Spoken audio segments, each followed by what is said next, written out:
너희는 여호와를 만날 만한 때에 찾으라. 가까이 계실 때에 그를 부르라. 하나님은 영이시니 예배하는 자가 영과 진리로 예배할지니라.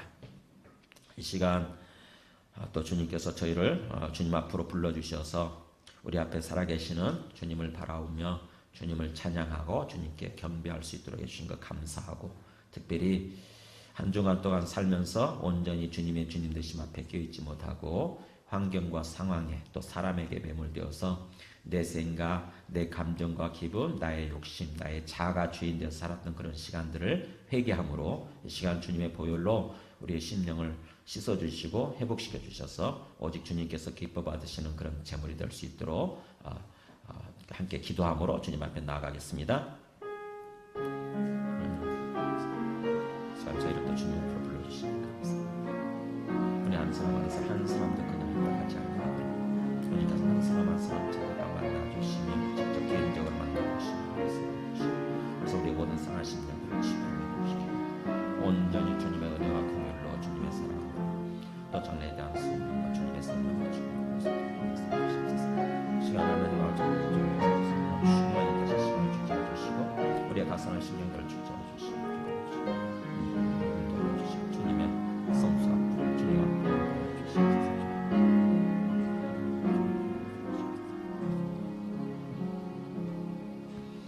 만일 우리가 우리 죄를 자백하면 그는 미쁘시고 의로우사 우리 죄를 사하시며 우리를 모든 불의에서 깨끗하게 하실 것이요.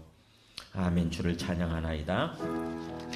가사를 생각하면서 가사에 우리의 마음을 실어서 주님 앞에 올려드리도록 하겠습니다.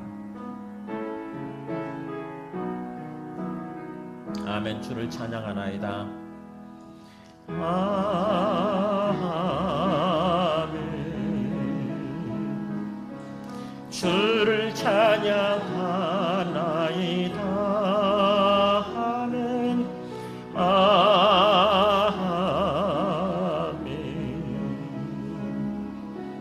주를 찬양하나이다. 성령의 복시켜 주옵소서. 성령이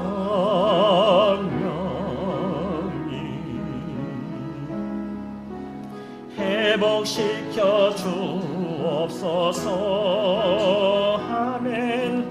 성령이 치유하여 주옵소서. 치유하여 주옵소서.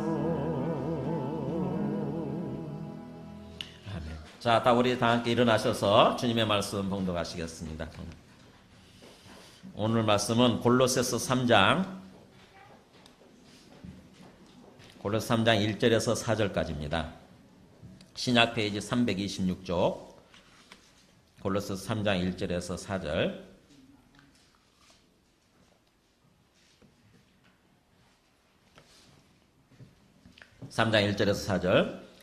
제가 먼저 읽겠습니다. 그러므로 너희가 그리스도와 함께 다시 살리심을 받았으면 위의 것을 찾으라. 거기는 그리스도께서 하나님 우편에 앉아 계시느니라. 위의 것을 생각하고 땅의 것을 생각하지 말라. 이는 너희가 죽었고 너희 생명이 그리스도와 함께 하나님 안에 감추어졌음이라. 우리 생명이신 그리스도께서 나타나실 그때에 너희도 그와 함께 영광 중에 나타나리라. 아멘. 앉으시겠습니다. 우리 한 주 동안 암송한 말씀 빌립보서 4장 4절 말씀 한번 같이 한번 복습해 볼까요? 말씀 암송해 볼까요? 모르신 분들, 이제 처음 보신 분들은 한번 앞에 보시면 되고요. 두 줄 간단해요. 주 안에서 항상. 외우신 분들은 눈 감고 틀려도 괜찮으니까 찬찬히 하시면 됩니다. 시작. 주 안에서 항상 기뻐하라. 내가 다시 말하노니 기뻐하라. 네. 뭘 말씀하는 것 같으세요? 천천히 한번 생각을 해보세요. 하나님께서 우리에게 지금 뭐라고 말씀하시는 것 같으세요? 그걸 생각하면서 다시 한번 하겠습니다. 주 안에서 시작. 주 안에서 항상 기뻐하라. 내가 다시 말하노니 기뻐하라. 네, 굉장히 강조하죠. 그죠?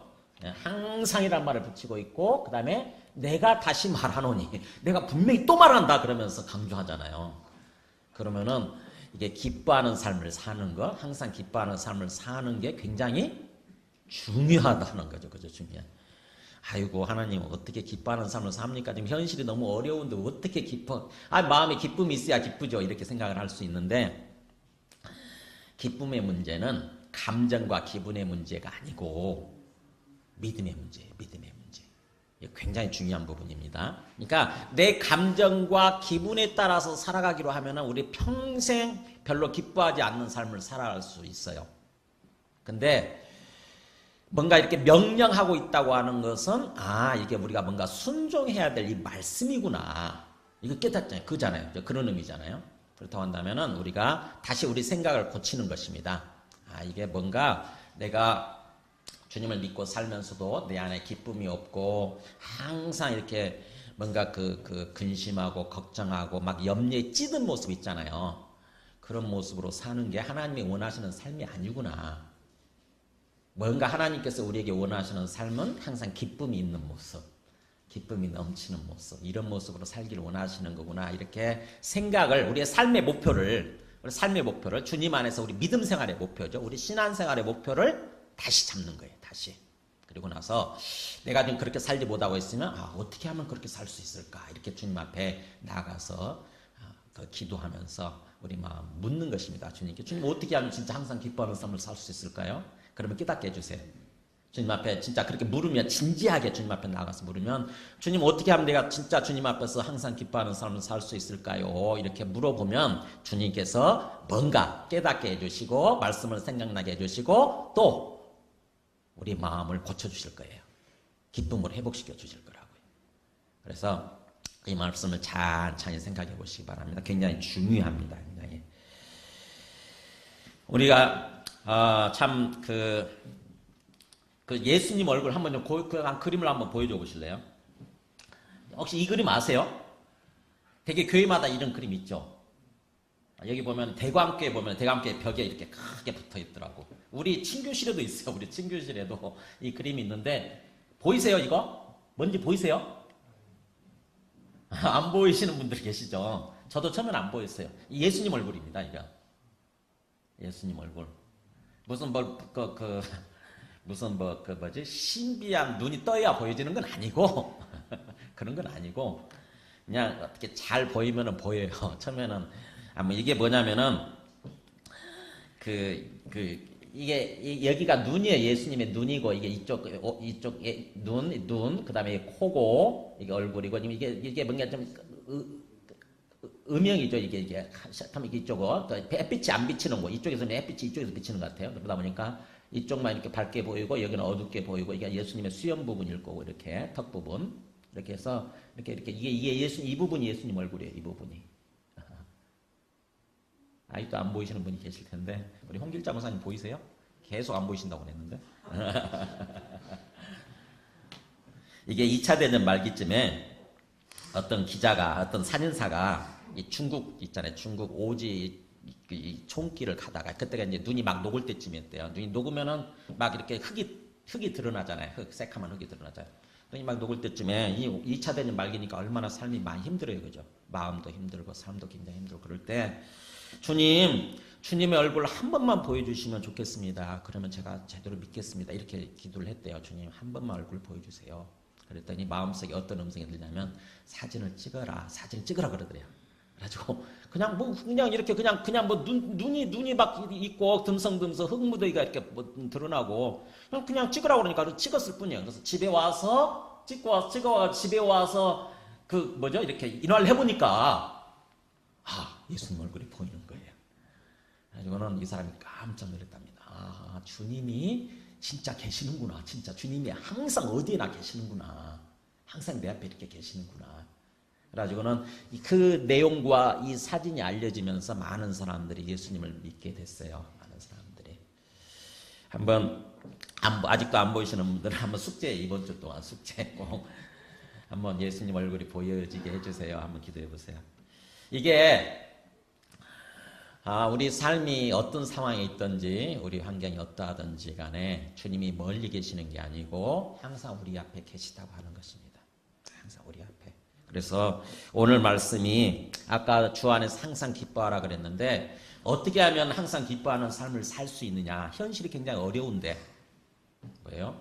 주님이 보이면 돼요. 주님을 바라보면 돼요. 주님을, 내 앞에 계시는 주님을 바라보고 실제 영적으로 이렇게 느껴진다. 진짜 내 앞에 주님이 계시는구나. 살아계시는구나. 그리고 그분이 진짜 나의 주님이시구나. 이렇게 믿어지고 그 앞에서 그분이 주님이시라고 한다면, 주인이시라고 한다면 내 주권을 내려놔야 되잖아요. 그죠? 내 마음을 내려놓고 내 주권을 내려놓고 주님이 주인이시니까 주님이 주관하시는 대로 걸어가기를 원합니다. 이렇게 내 마음속에 주님의 주권이 완전히 실현이 되잖아요. 내 마음속에서. 그렇게 되면 신기하게도요. 평안이 오고 기쁨이 와요. 이거는 현실 문제가 아니에요. 상관없어요. 현실과 상황에 상관이 없어요. 우리 인간이라고 하는 참 영적인 존재라서 영적으로 회복이 되잖아요. 영적으로 회복이 되면은 환경과 상황에 상관이 없이 내 마음속에서부터 기쁨이 와요. 평안이 회복이 돼요. 그게 신앙의 비밀이에요. 놀라운 믿음의 비밀.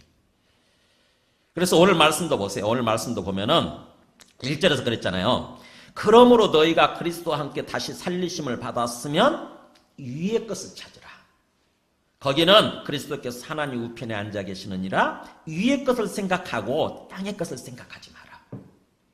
뭐냐면은 우리의 환경과 상황이 어떠하든지 간에 뭐예요?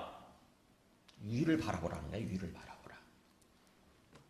위를 바라보면서 위의 것을 생각하는, 우리 마음속에 땅의 것을 생각하는 것이 아니라 위의 것을 생각하라고 하는 것입니다. 여러분, 이 골로새서가 많이 읽어보셨어요? 혹시 골로새서가? 이 골로새서는요, 물론 다른 성경 다 중요하지만 골로새서는 뭐냐면은 사도 바울이 이 골로새 교회 성도들 한 번도 본 적이 없어요.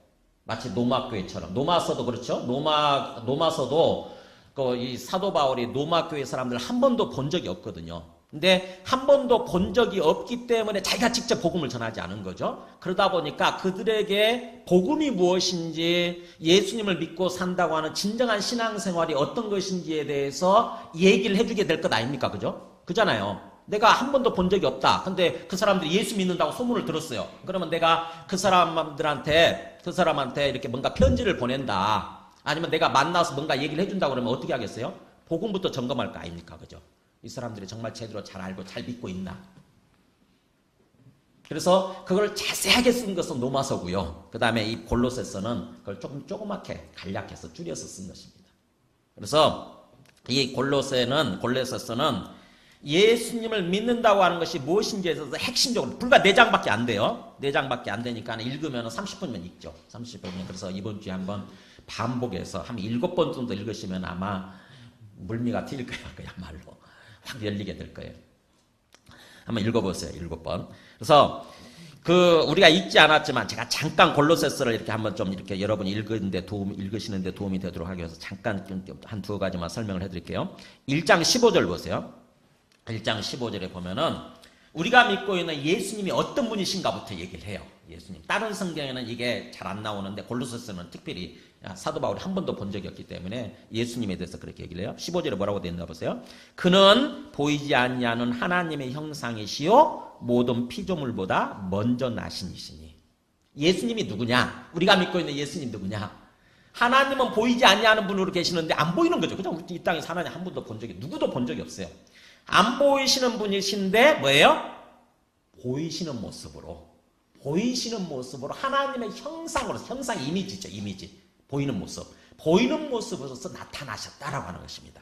그러니까 예수님은 단순한 인간 예수가 아니라 안 보이는 하나님을 보이는 모습으로 나타나신 하나님이시다, 이런 뜻이에요.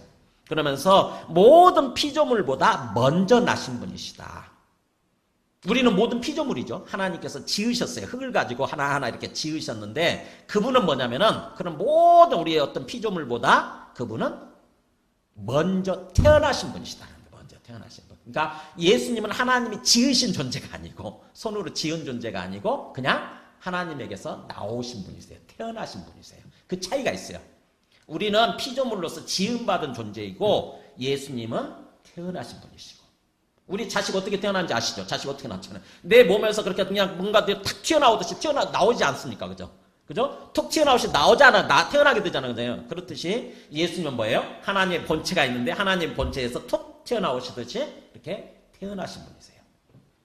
그분이세요. 그러니까 그분은 신분 자체가, 근본적인 정체성 자체가 하나님이세요. 하나님. 그러면서 2절 16절도 한번 보겠습니다.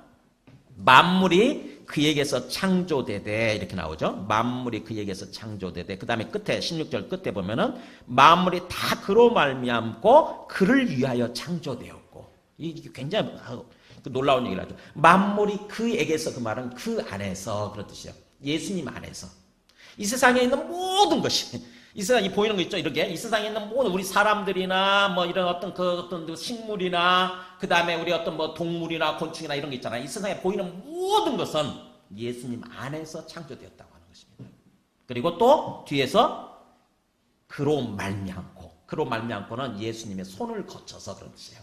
예수님을 거쳐서 예수님이 손으로 만드십니다. 그 다음에 또 그를 위하여. 왜요? 예수님을 위해서. 그러니까 이 세상에 있는 모든 만물은 예수님을 위해서 창조되었다고 하는 것입니다. 엄청난 얘기죠, 이게. 상상할 수 없는 얘기를 하는 것입니다. 하나님이 우리에게 왜 우리를 지으셨느냐? 우리에게 왜 생명을 주셨느냐? 우리가 어떤 삶을 살라고요? 네, 예수님을 위하는 삶을 살라고요. 우리 존재 목적이 뭐냐? 우리의 삶의 목적이 예수님을 위해서 존재하는 거예요. 충격적이죠, 여러분? 충격적이죠? 뭔 소리예요? 지금 제가 제 삶의 목적은 앞으로 삶의 필지는 돈을 많이 버는 거고요. 그래서 그야말로 떵떵거리면서 돈을 펑펑 쓰면서 사는 거고, 그 다음에 또 사회적으로, 세상적으로 제가 높아져서 성공하고 출세해서 내 이름을 높이고, 내 이름을 드러내고, 그렇게 사는 게 내 삶의 목표인데요. 이렇게 얘기할 수 있죠.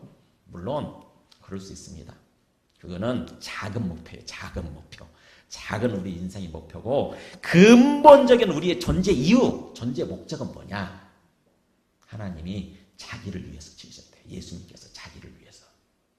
이건 굉장히 중요한 부분이에요. 뭐냐면은 이것을 통해서 우리 삶의 목적이 하나님께서 진짜 살아계시고 진짜 하나님께서 나를 지으신, 나에게 생명을 주신 그런 하나님이시라고 한다면은 우리의 삶이 그렇게 맞춰져야 되는 거죠. 그죠? 그분이 원하시는 대로 맞춰져야 될 것 아닙니까? 우리 삶의 목적이 앞으로. 우리 이 땅에서 불과 한 100년 살다 가잖아요. 그 100년 사는 동안 이 땅에서 삶의 목적이 그렇게 맞춰져야 되는 거죠. 진짜 계시다면, 그분이. 진짜 그렇다면.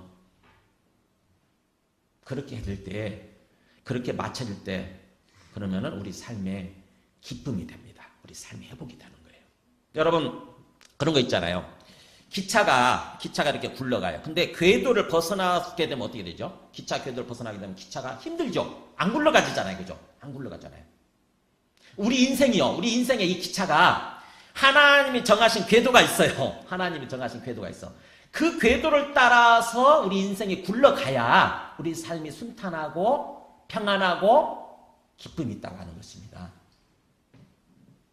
하나님께서 우리 인생을 지으시면서 그렇게 궤도를 놓으셨대요. 자기를 위해서 살도록. 자기를 위해서. 근데 우리가 왜 이렇게 인생이 살기가 힘드냐? 왜 이렇게 힘드냐? 뭐예요? 하나님이 정하신 궤도에서 벗어난 거예요. 하나님 정하신 궤도에서. 소위 죄를 지은 거죠. 죄. 그 죄라고 하는 것이 꼭 내가 무슨 사람을 죽이고 남의 걸 훔치고 그것만 죄가 아니라 근본적인 죄는 뭐냐면은 하나님이 정하신 궤도에서 벗어난 거예요.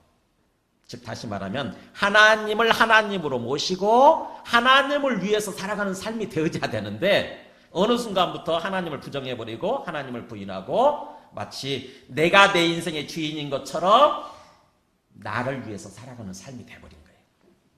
그게 죄예요. 그게 죄의 본질. 그러다 보니까 이 땅에서 삶이 힘든 것입니다. 근데 오늘 말씀을 따라서 이게 정말 그렇다고 한다면 다시 한번 우리 삶의 궤도를 재조정하는 거예요. 우리 삶의 존재 이유, 삶의 목적. 나에게 주어진 인생 동안 이제 누구를 위해서 살 것인가? 누구를 위해서?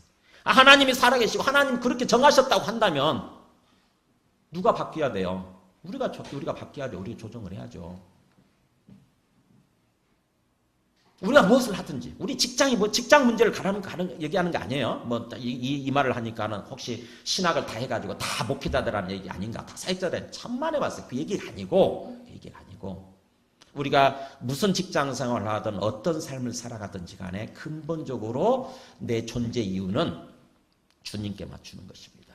주님을 위해서 살아야 되겠구나.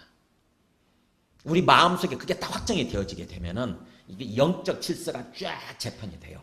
영적 질서가.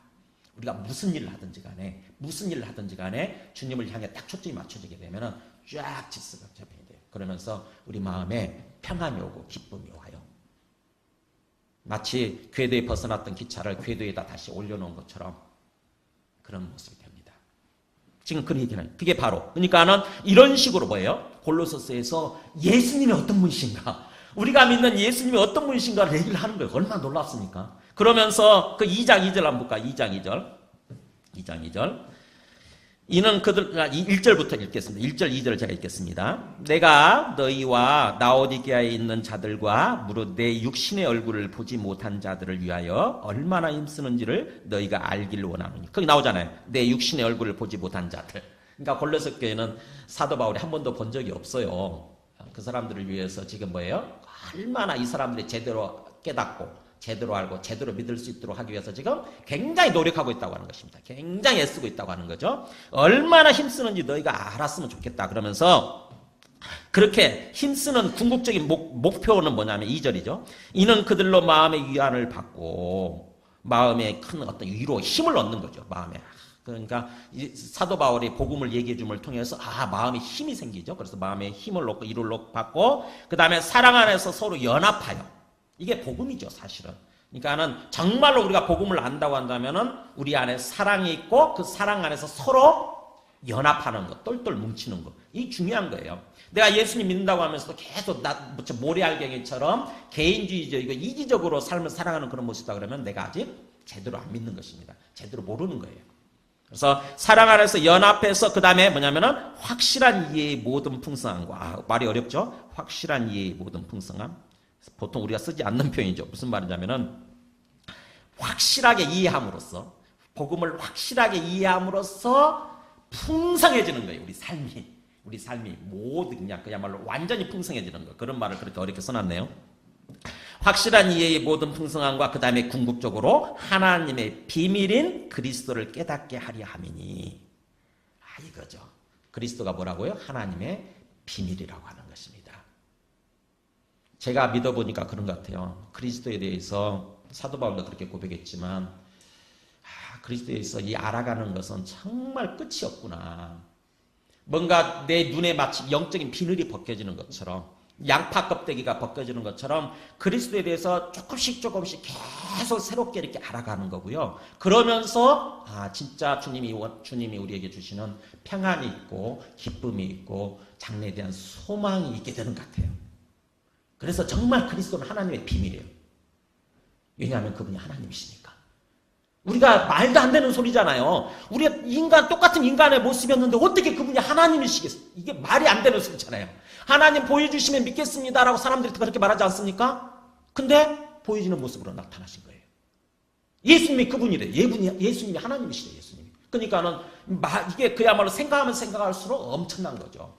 근데 그게 말이 안 되고 이해가 안 된다고 생각을 했는데 갈수록 이제 그 그리스도에 대해서 예수님에 대해서 알아가니까 진짜구나 이게 진짜구나 이게 깨닫게 되는 거죠.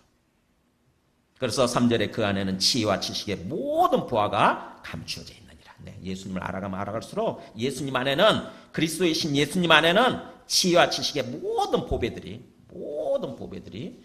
거기에 감춰져 있는 거예요. 이렇게 골로새서는 1장 2장에서요. 1장 2장에서 예수님이 누구신지 예수님을 믿는 것이 어떤 것인지에 대해서 1장 2장에서 얘기를 합니다. 1장 2장에서. 거기 20절에 보세요. 2장 20절 보면은 그 3장 1절을 시작하는 데 있어서 3장 이게 4장인데 1장 2장은 복음에 대해서 얘기를 하고 3장 4장은 복음 안에서 사는 삶에 대해서 얘기를 하는 거거든요. 실천적인 부분.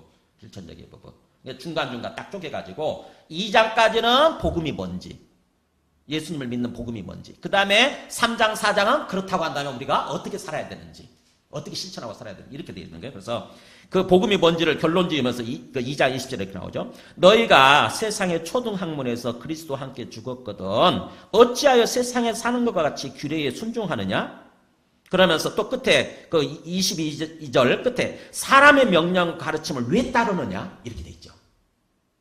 무슨 말이냐면은 세상의 초등학문 그러니까 그때 당시에 특히 유대인들 중에 유대인들 중에 율법을 따라서 살아가는 사람들이 있었죠. 율법을 따라서. 그게 세상의 초등학문, 기초 원리에 불과하다고 하는 것입니다. 그들은 그게 그야말로 온전히 뭔가 그 복음인 줄 알았어요. 근데 복음의 시각에서 보니까, 이제 그리스도의 시각에서 보니까 그것은 세상을 살아가는 기초적인 것잖아요. 기초적인 원칙, 기초적인 원리, 이런 것에 불과했다고 하는 것입니다. 근데 왜 그것에 자꾸, 그것에 대해서 이제 죽었는데, 그리스도를 믿는다고 한다면 그런 것으로부터 완전히 다 죽고 그것으로부터 이제 완전히 분리된 건데, 아직도 여전히 마치 세상에서 사는 것처럼, 세상 삶을 사는 것처럼, 하나님 나라의 삶을 살지 않고 세상 삶을 사는 것처럼 그런 것을 순종하느냐. 그것은 사람의 명령과 가르침일 뿐이다. 이렇게 얘기하는 것입니다. 사람의 명령과 가르침. 그러니까 인간적인 교훈이라고 하는 거죠. 인간적인 교훈, 인본주의적인, 어떻게 보면 종교활동이에요. 종교활동. 그리스도를 믿는다고 하는 것은 그게 아니라고 하는 것입니다. 우리가 이방인 입장에서 보면 우리는 율법 직접 받지 않은 사람이니까, 우리 이방인 입장에서 보면 뭐냐면은, 우리는 율법은 없지만 뭐냐면은 육신을 따라가서 살아가는 삶이에요. 육신. 거기 그 23절에 나오잖아요. 육체란 말 나오죠. 그 육체가 육신이거든요. 그 육체 내지는 육신이라고 하는 것은 우리 몸뚱아리가 아니고, 네, 다시 강조합니다. 우리 몸뚱아리가 아니고 뭐냐면은 우리 속에 있는 본성, 죄악된 본성. 그래서 우리가 그 예수님 믿기 전에는 유대인들은 율법을 따라서 삶을 살았지만, 세상의 기초 원리, 율법을 따라서 삶을 살았지만, 우리 이방인들은 뭘 따라서 살았냐면 우리 본성을 따라서 살았거든요. 우리 본능 있죠. 본성. 본능을 따라서, 본성을 따라서 삶을 살았어요. 근데 이제 예수님 믿게 되면은 뭐예요? 우리 안에 성령이 주어지면서 본성이 아닌 성령을 따라서 사는 삶이 되어져야 된다고 하는 것입니다. 그래서 보죠. 23절에 이런 것들은, 그렇게 종교활동이라고 하는 것은 자의적인 숭배와, 하나님을 숭배하는데 뭐예요? 마음에서 우러나오지 않고 꾸며낸 것. 자의적이란 말이 그런 뜻이에요. 그럴듯하게 폼 잡는 거예요. 그럴듯하게 꾸며낸 숭배. 우리가 종교활동 그렇게 하잖아요. 그죠? 종교활동. 앞에서 절에 가서 막 뭐 100배 드리고 1000배 드리고 이런 것도, 그분이 신이라고 하는 걸 제대로 안 믿는다 할지라도 뭔가 내가 신으로 믿는 것처럼 그렇게 꾸며낼 수 있잖아요. 종교활동이라고 해서 다 그런 거예요. 종교활동은 신적 존재가 안 느껴지지만, 다른 사람들이 다 그러니까 믿는다고 그러니까는, 그러면서 뭔가 꾸며내는 거, 그게 자의적 숭배예요. 그런 자의적인 숭배와 그 다음에 또 겸손과, 이 겸손도 뭐냐면은 꾸며낸 겸손이죠. 꾸며낸 겸손 어디 나오냐? 18절에 나오죠. 2장 18절에 아무도 꾸며낸 겸손과 이렇게 나오잖아요. 그러니까는 진짜 마음에서 우러나와서 하나님 앞에 나를 낮추는 것이 아니라 뭐예요? 그럴듯하게 꾸며내는 것입니다. 꾸며낸 겸손. 다 종교활동이란 게 그렇죠. 그리고 또 몸을 괴롭게 하는 데는, 이게 무슨 말이냐면 금식을 하는 거야. 이렇게 금식하게 되면 우리 몸을 고통을 주는 거죠. 그렇게 금식, 전부 다 종교활동이죠. 그런 거 하는 데 있어서는 지혜로운 모양이지만, 모양 자체는 지혜 있는 것 같지만 뭐예요? 오직 육체 따르는 거, 육신 따르는 거, 즉 다시 말하면 죄악된 본성을 따라가는 거, 본성을 따라가는 그런 것을 금하는 데 있어서는 조금도 유익이 없느니라.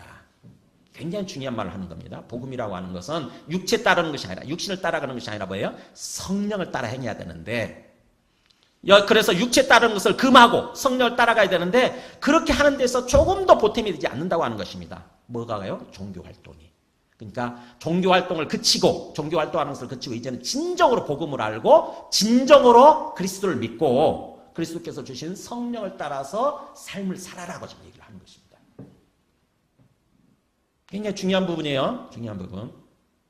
많은 사람들이 종교활동하고 진짜 신앙생활하고 구분을 못해요.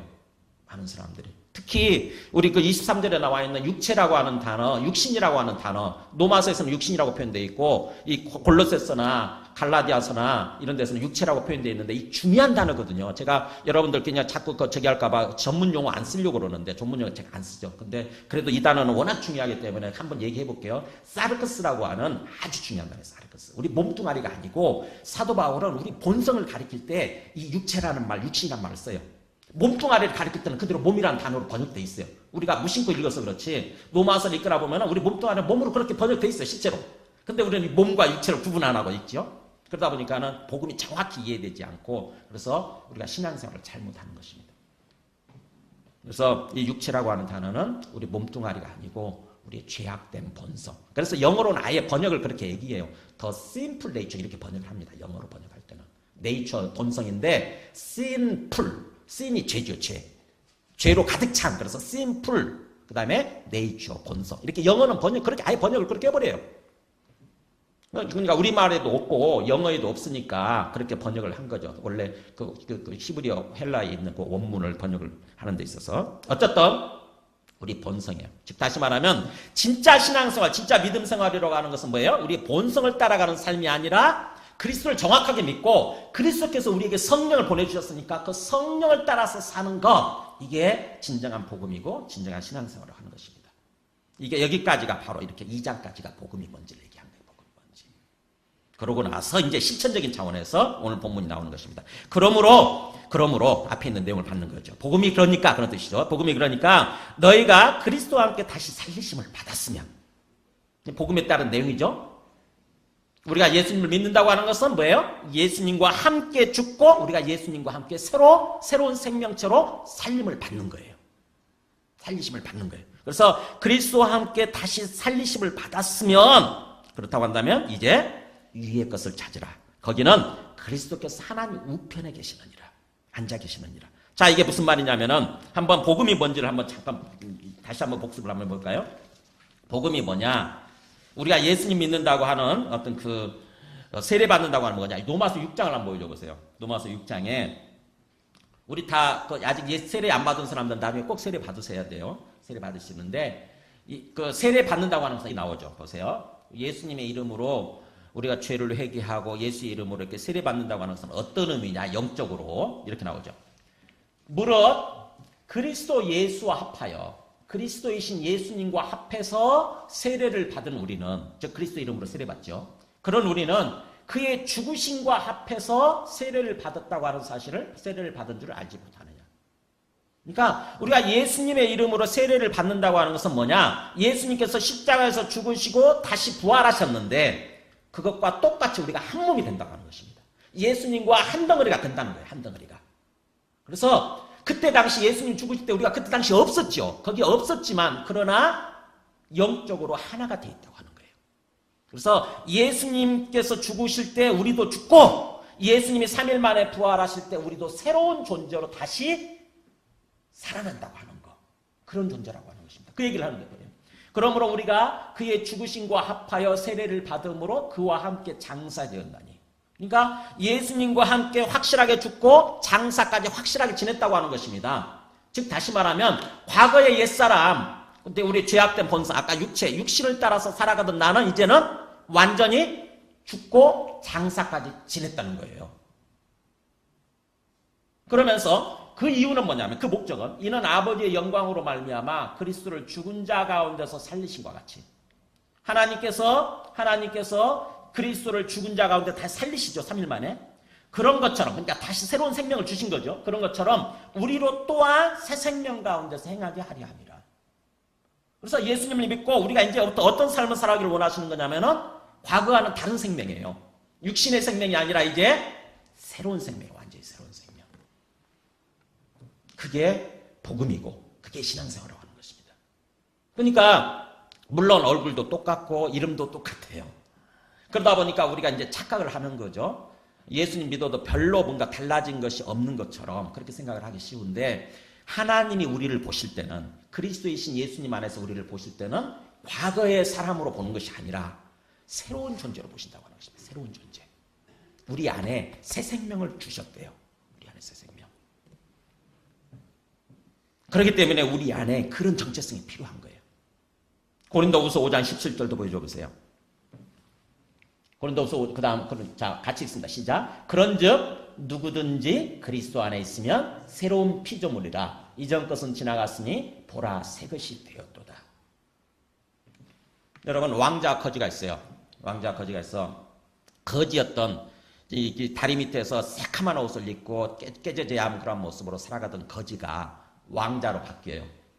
그 이제 궁정에 들어오게 되거든요. 그래서 궁정에 들어와서 사는데 얘가 궁정에 있는 것을 누리지를 못해요. 왕자로서 누릴 수 있는 그 뭐 엄청난 것들 하나도 누리지 못해요. 왜냐하면 그 마음속에 뭐가 있냐면 나는 거지야, 난 거지야라고 하는 그런 생각이 계속 있는 거예요.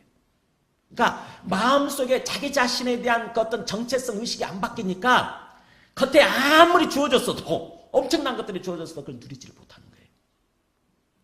우리 속에 있는 이 정체성 의식이라고 하는 게 굉장히 중요합니다, 여러분. 내 자신에 대해서 내가 어떻게 생각하느냐에 따라서 그 삶을 살아요, 우리는. 그런 삶을 살아요.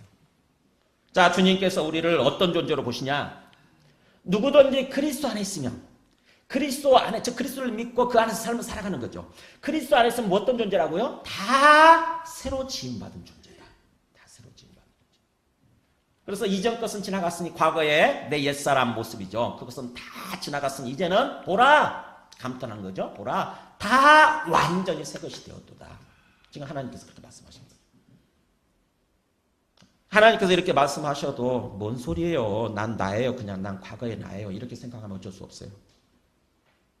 하나님께서 우리를 바라보시는 시각으로 나를 바라보는 거, 이것부터가 출발이에요. 이게 너무 중요합니다. 하나님께서 나를 어떤 식으로 지금 바라보시나, 내 생각이 중요한 게 아니고 하나님께서 우리의 주인이신, 만물의 주인이신 하나님께서 나를 어떤 존재로 바라보시고 어떻게 여기신다, 어떻게 생각하신다 그러면은 거기에다 내 생각을 맞추게 되면은 내 삶이 달라지는 거예요.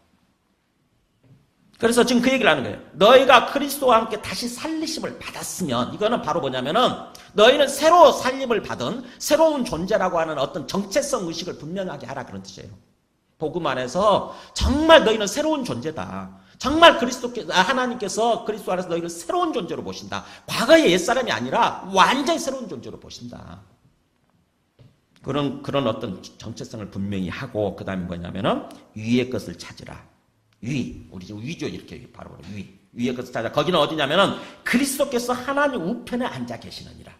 위라고 하는 것, 위의 것을 찾는다, 위를 바라보고 위의 것을 추구하는 삶을 산다. 그 말은 뭐냐면은 그리스도께서 지금 계시는 그곳, 그리스도께서 하나님 우편에, 하나님 보좌 우편에 계시는 그곳을 말한다고 하는 것입니다. 이게 무슨 말이냐? 이게 복음이에요, 여러분. 우리가 계속해서 나눴던 사도행전 2장 보여주세요. 예수님이 죽으셨는데 예수님을 하나님이 살리신지라, 그죠? 예수님을 하나님이 살리세요. 근데 예수님을 하나님이 살리실 뿐만 아니라 3일 만에 어떤 일이 벌어지냐면은 부활하시죠.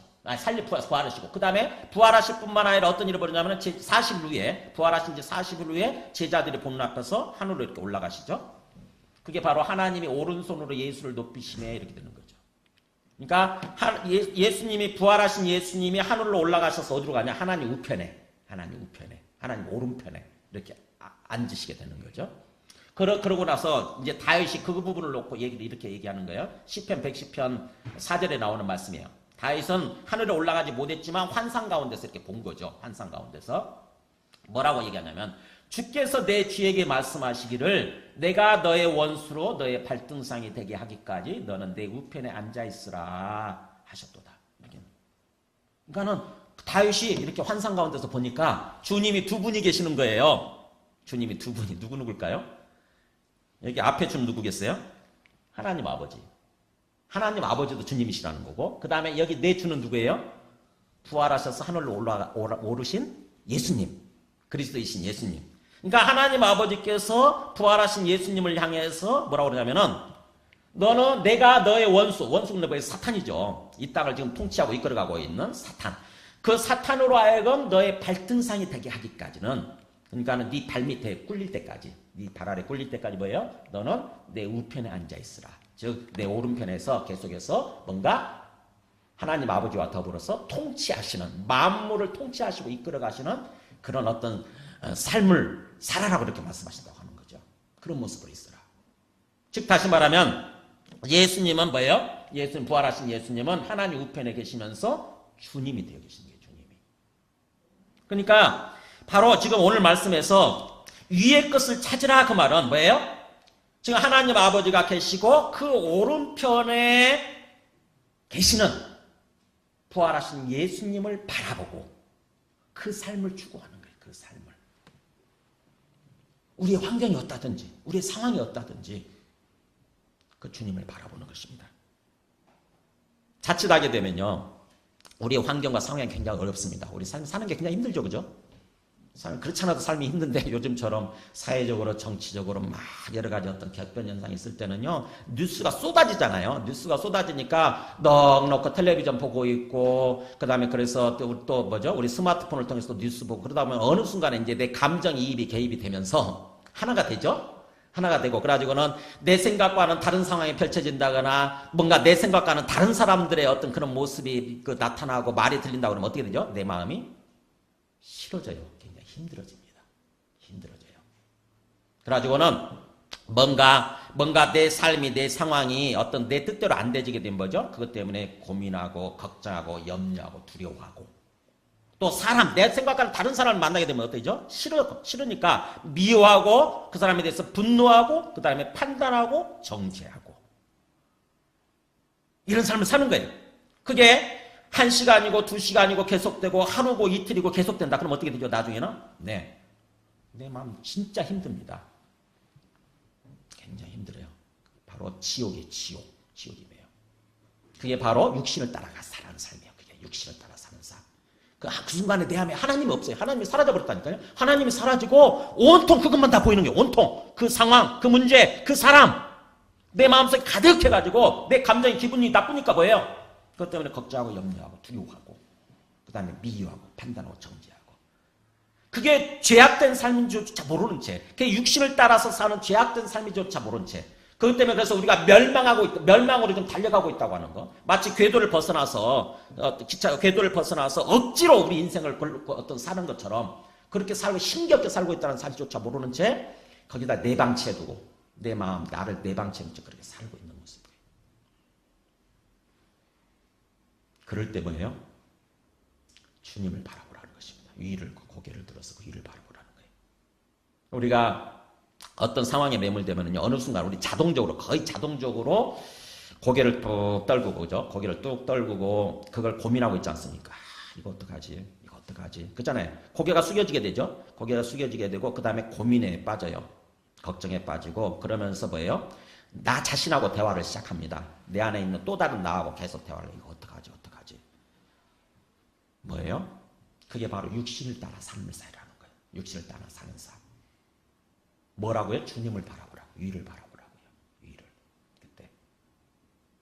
그러니까 내가 주인 돼가지고 막 붙들고 낑낑대는 그런 삶이 아니라 고개를 들어서 고개 떨궜던 것을 고개를 들어서 위를 바라보래요. 위를. 주님을 거기에 누가 계세요? 네. 이 땅에 오셔서 바로 나의 죄를 위해서 죽으셨던 그분. 그래서 내 죄 문제를 해결해 주셨던 그분, 본질적인 죄, 하나님을 잊어버렸던 그 죄, 하나님을 잊어버리고 하나님을 거부하고 살았던 그 내 죄 문제를 본질적으로 해결해 주시고 이제는 부활하셔서 지금도 살아계시는 하나님의 아들이신 그분을 바라보라는 거예요. 그분을. 그럴 때 우리 마음이 회복이 되면서 우리 삶이 회복이 된다고 하는 것입니다.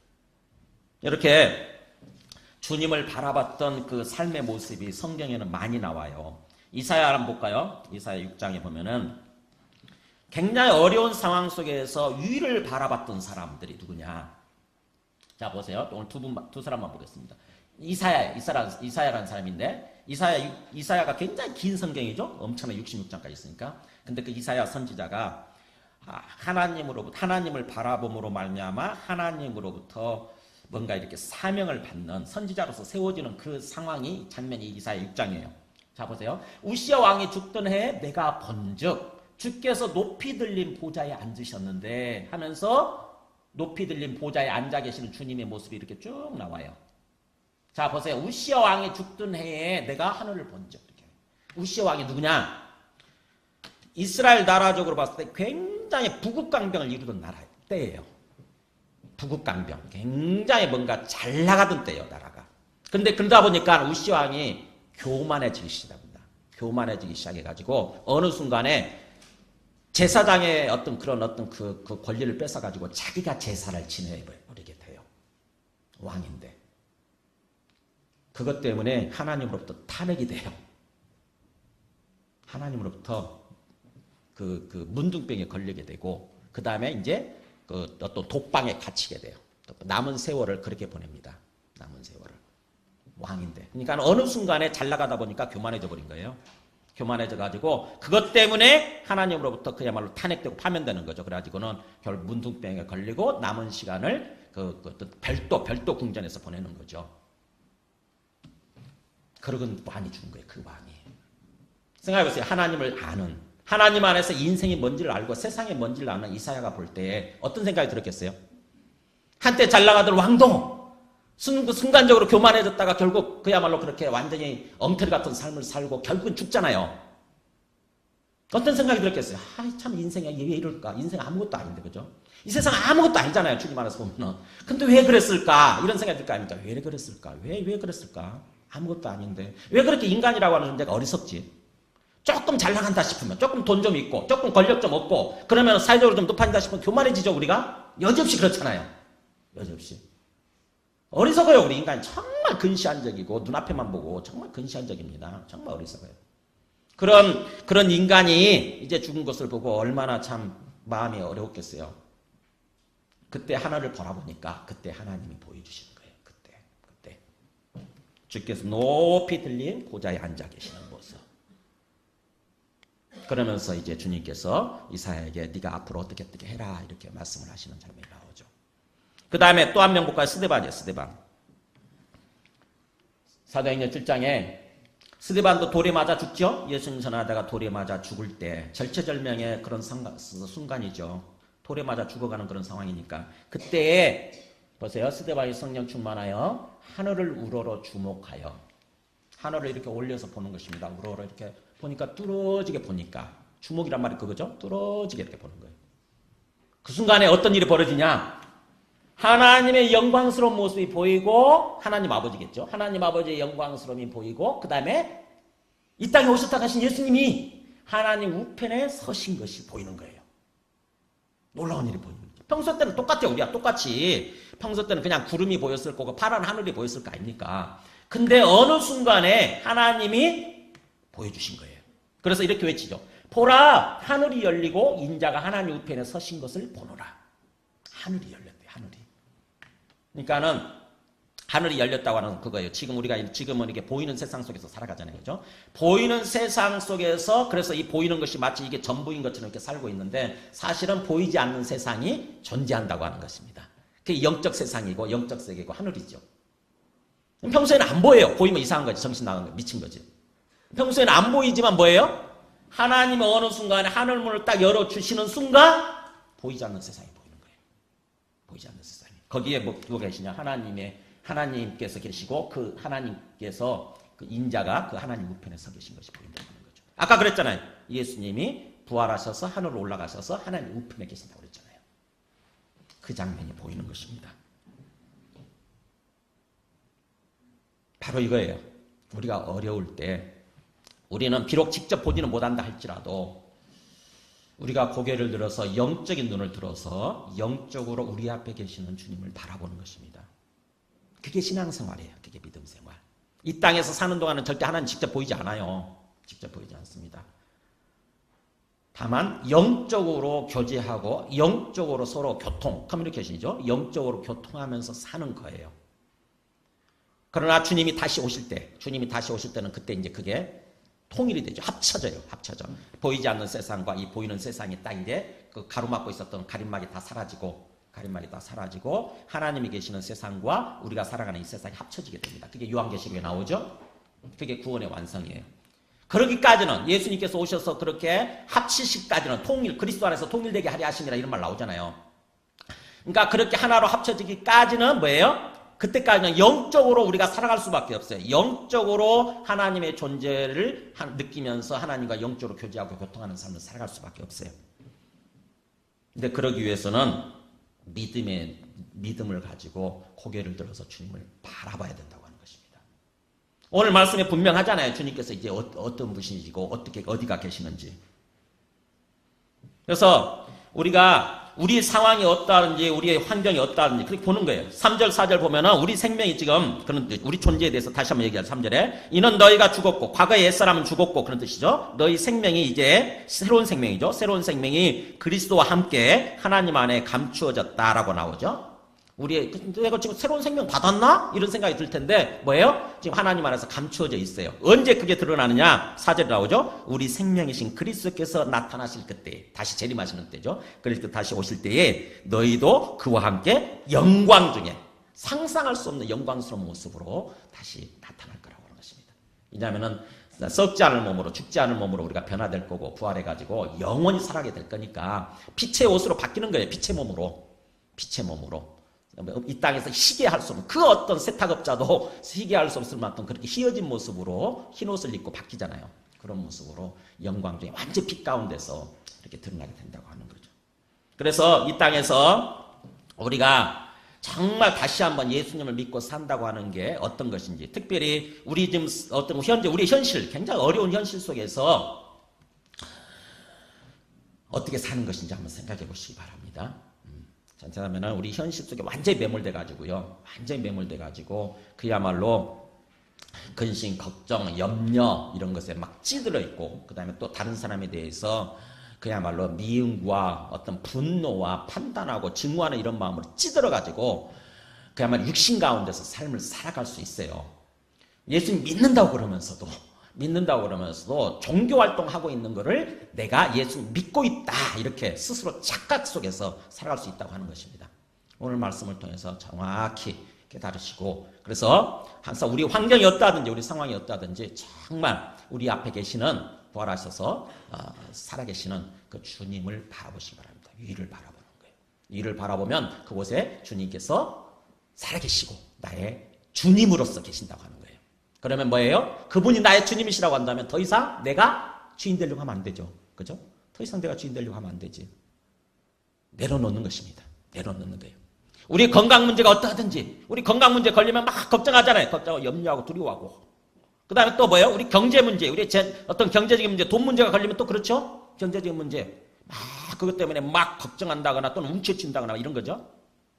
그 다음에 또 우리 어떤 그 장래 문제, 우리의 장래가 또 걱정이 되죠. 그 다음에 또 우리 자식 문제가 또 걸리고. 그러니까는 그런 모든 문제 앞에서 뭐예요? 그것 때문에 그냥 고개 떨구고 막 그거 붙들고 그냥 움켜쥐고 낑낑대면서 그런 사는 삶이 아니라 뭐예요? 주님을 바라보는 거예요. 고개를 들어서 주님 바라보고, 이 땅에 오셨다 가신 그분께서 지금 내 앞에 살아계시고 나의 주님이시구나. 그걸 깨닫고 내 주권을 내려놓는 것입니다.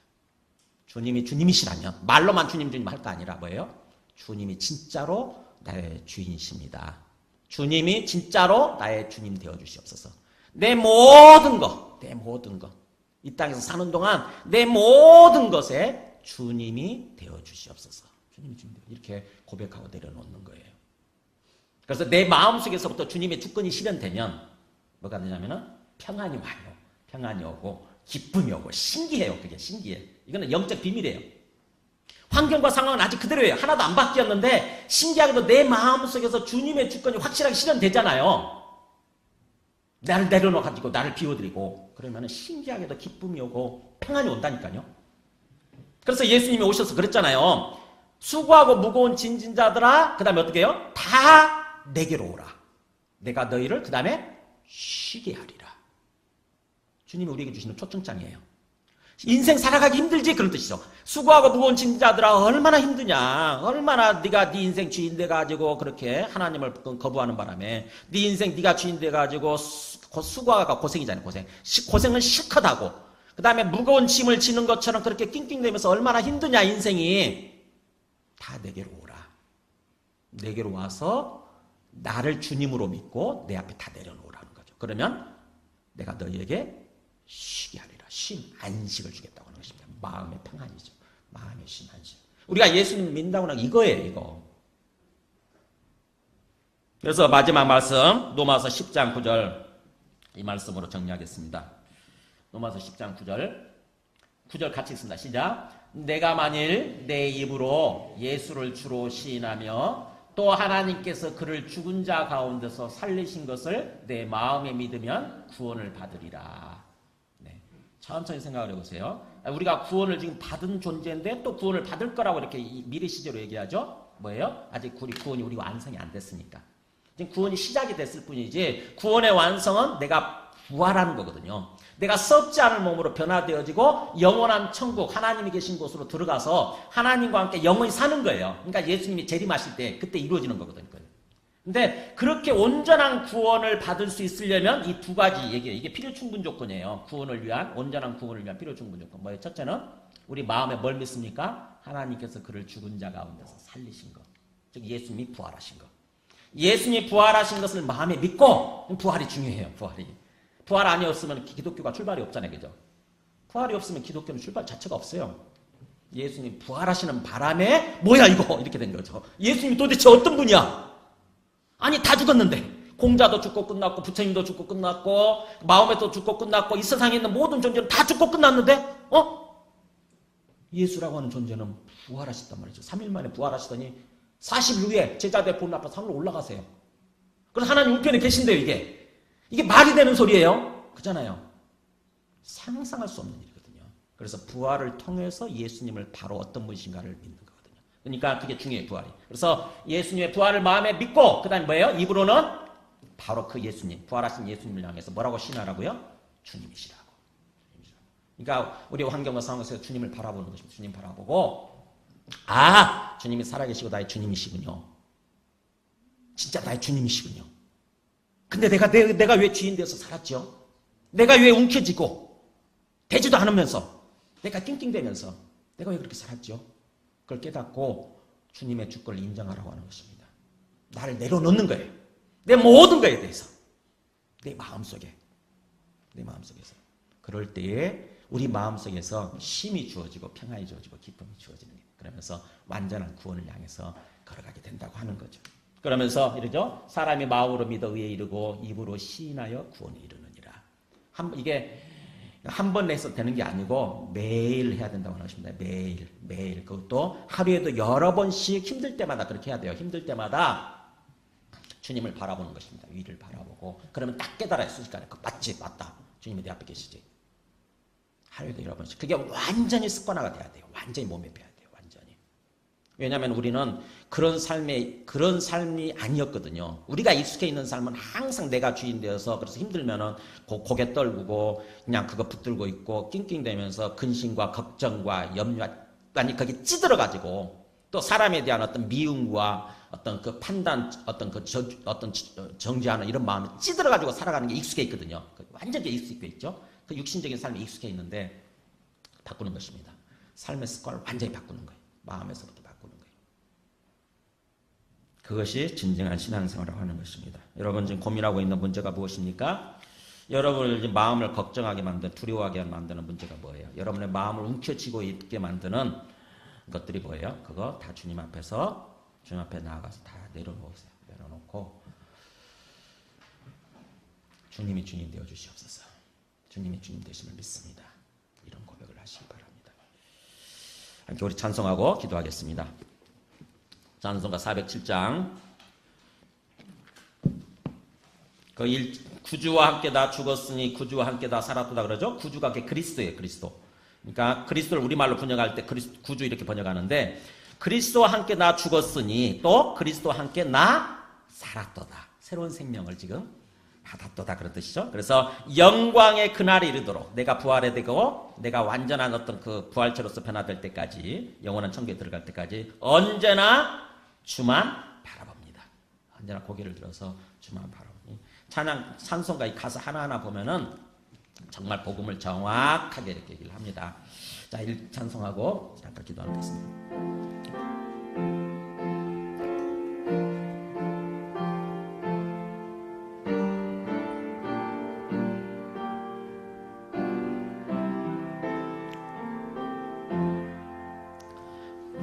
구주와 함께 나 죽었으니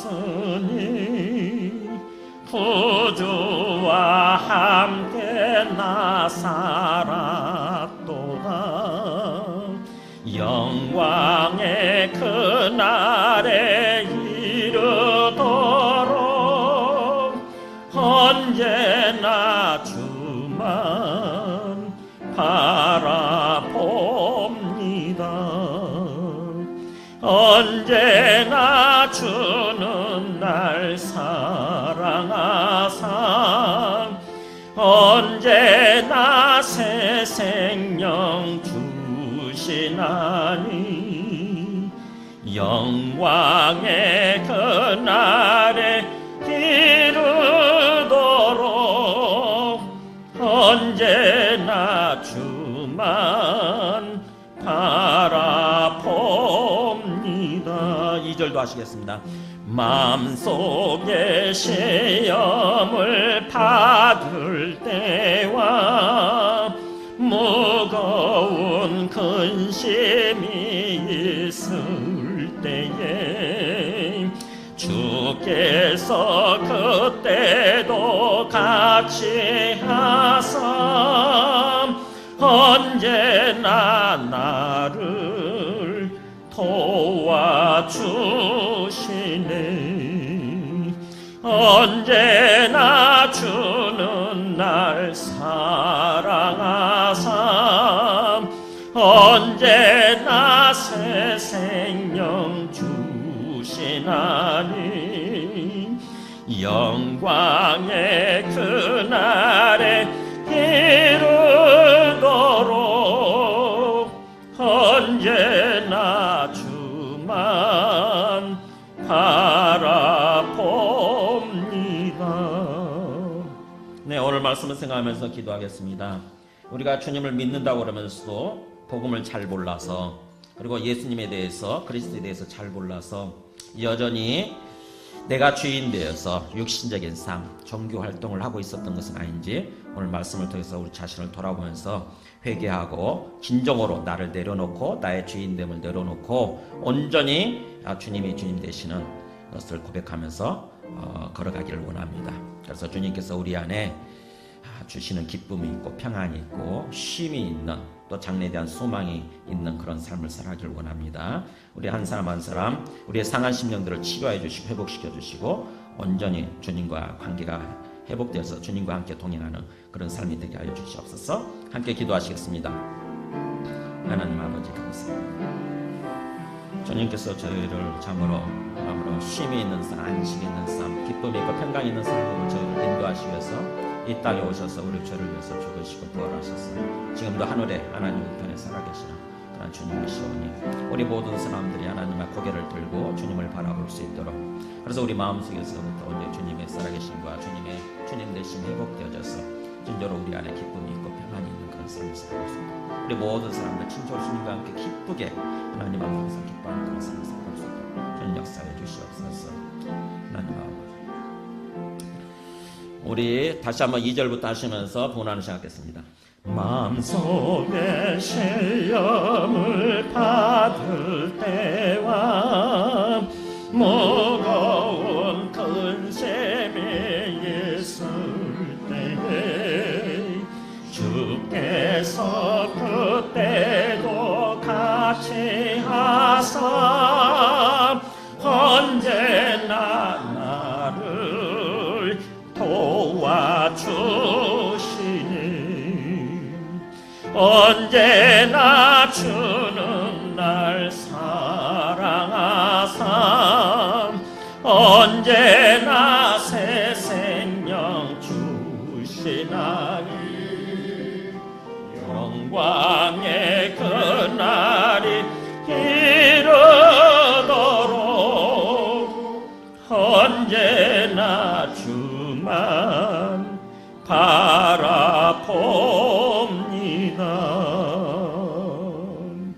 아멘.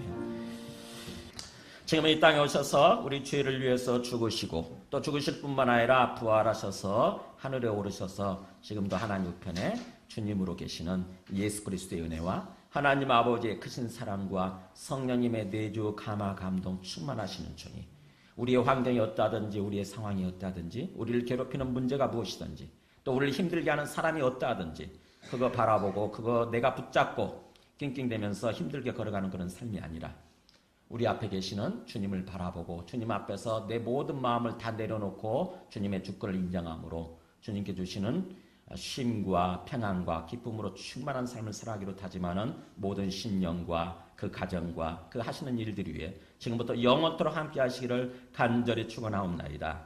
아멘.